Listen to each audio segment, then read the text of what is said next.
The service. Miss stood in her blue polka dot skirt lecturing the class about antonyms.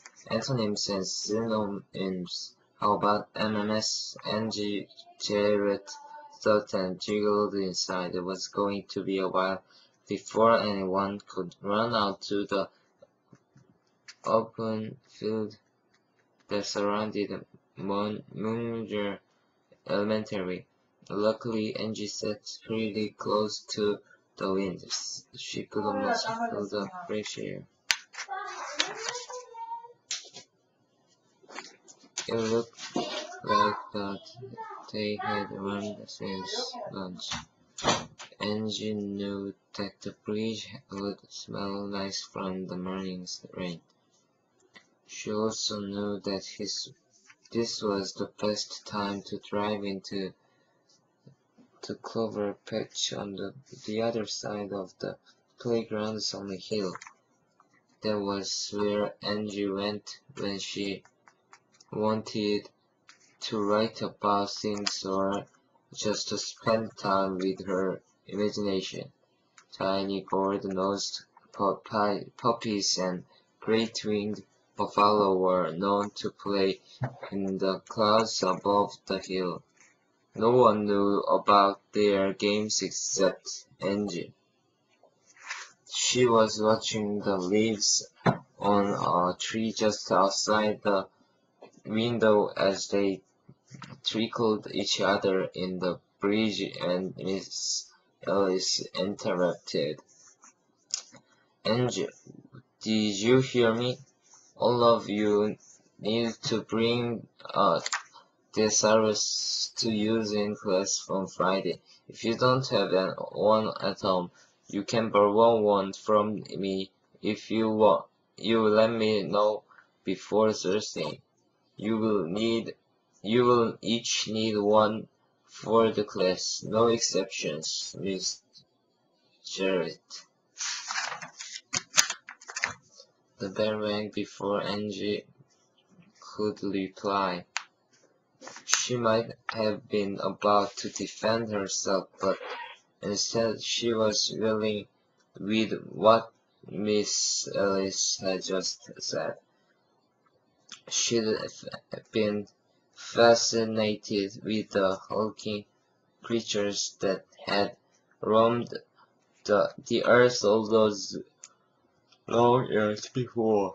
Her stomach began to tighten, and excitedly she flew out the door, leaving her jacket behind to spend yet another night on the back of her yellow chair. The day was indeed warm, but Angie would not have noticed if it had been below freezing. She was busy trying to understand how she had missed the existence of a living, breathing dinosaur, let alone one that, according to Miss Sellers, might be living in the homes of every student in the class. No one else seemed terribly surprised. Angie decided that it must be one of those things like snapdragons. Only yesterday, her best friend Gina had explained how snapdragons can talk and can grow in anyone's backyard. Apparently, they were a thing that the Jarrett adults didn't think about much. They were fascinating creatures in Angie's opinion. Or maybe they didn't know about the thesaurus either. The questions began to form in her mind. How many wings does the thesaurus have? Is a thesaurus on her beaver? Are they tiny? Are they huge? Do they have feathers? Do they walk on 2 feet? There was so much to be discovered.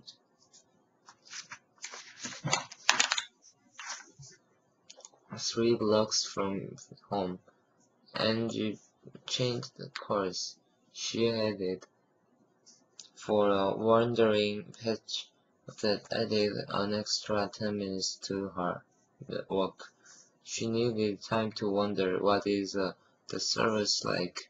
If it lived at home, it had to be small. She hadn't seen one before, so they had to be at least as small as a parakeet. She hadn't noticed Gina's parakeet until the third sleepover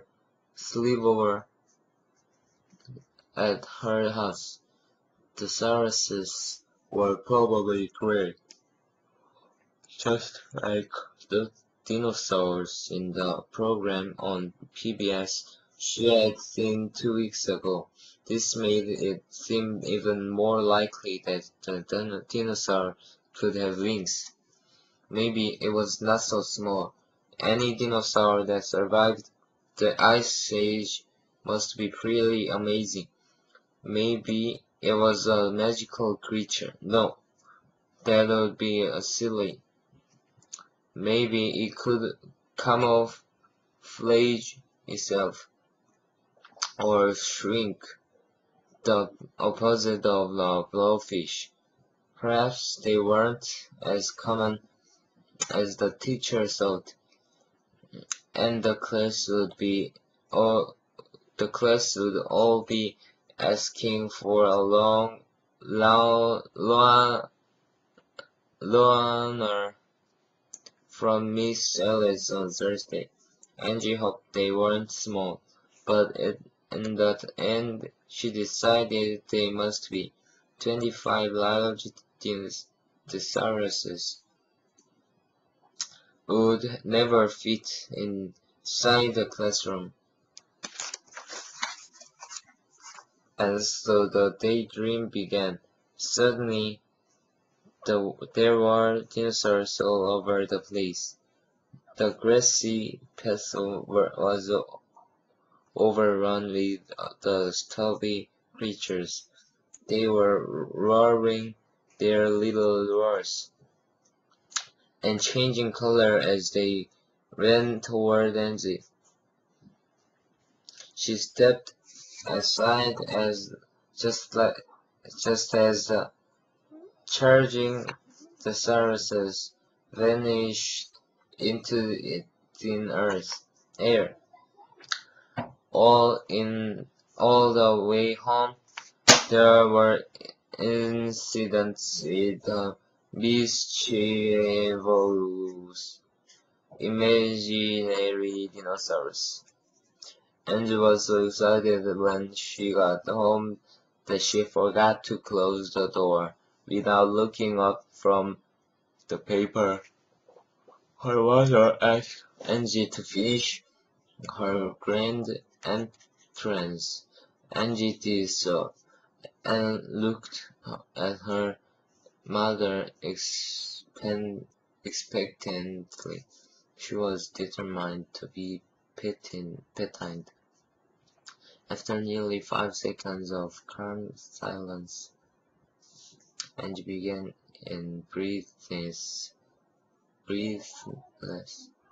voice. "Ma, listen. I don't know if we have one, or even if you know about them, but I have to bring a dinosaur to class on Friday. Did you know they exist, or do we have one?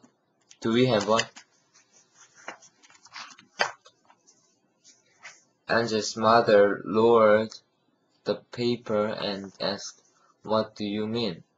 "We have pictures of dinosaurs in the magazine on the coffee table." "No, Mom, I have to bring in a real dinosaurus." Her mother looked strange, like she might laugh. Angie, I know that we have a thesaurus. I'm not sure you know what it is for. Scared. The excitement was terrible. Angie's mother disappeared into the van. Then, Angie wondered if it had been there all along, waiting between the shelves for her to play with it. Was it a boy or a girl? Angie's mother emerged from the room and started down the hall. There was a book in her hand. Was it a care guide for pet dinosaurs? Honey, her mother began. This is a thesaurus. She handed the book to Angie and taped her elbow.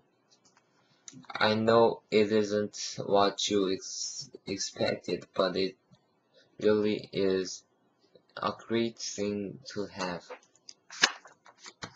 A book? Angie groaned.